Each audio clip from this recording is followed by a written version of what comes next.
Hello. I thought I'd show y'all something that you have not seen yet, something really big. This is a Walker, a replica of the Colt Walker of 1847. It's made by Army San Marcos. This is actually a gift to my father that I gave him 20 years ago. As you can see, it is quite a beast. The Colt versions were actually highly favored by the Texas Rangers as a replacement for the original Colt Patterson, which was only a 31 caliber 5-shot revolver. This is a .44 Walker, and to my understanding, until the .357 Magnum came along, this was the most powerful handgun in the world. Super powerful. Could shoot a horse out from under a Comanche Indian. And the Rangers favored these when fighting the Comanches and fighting the Mexicans in the Mexican War. Pretty big to carry on your belt, but you could do it, but very heavy. More likely a man would probably carry several of these on his saddle, ready to grab them and go after whoever his target was.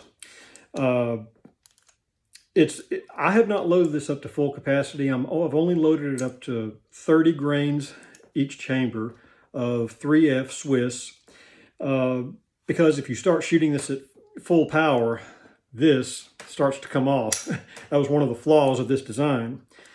As far as Hollywood goes, you've seen these in several movies, most notably in Lonesome Dove. It's what Augustus McCrae favored. He had a cartridge conversion one with a loading port here.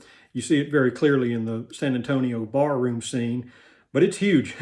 Also in the movie True Grit, the John Wayne version, you see Kim Darby as Maddie Ross using this, barely able to hold it, on Tom Chaney. A really fun scene. It was referenced in the movie Unforgiven when Gene Hackman, as Little Bill, is explaining to the little Eastern rider about a gun that blew up. The Walker blew up in his hand, which, as he said, I understand was a failing of the design because these were originally made of iron, and like I said, these are pretty powerful, so maybe the steel may not have been all that dependable back then. So I'm probably going to shoot this tomorrow or the next day, and I'll make a video of that too. It's loaded with a ball, a 140 grain ball, and it's a blast. I've not shot this in probably 20 years. It's hard to reload, and I know a little bit more about, loading black powder and leveling off my powder and all that kind of thing.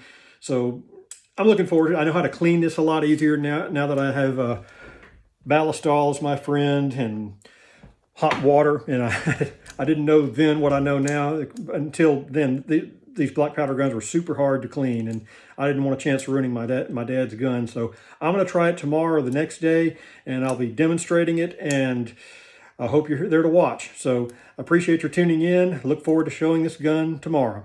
Thank you.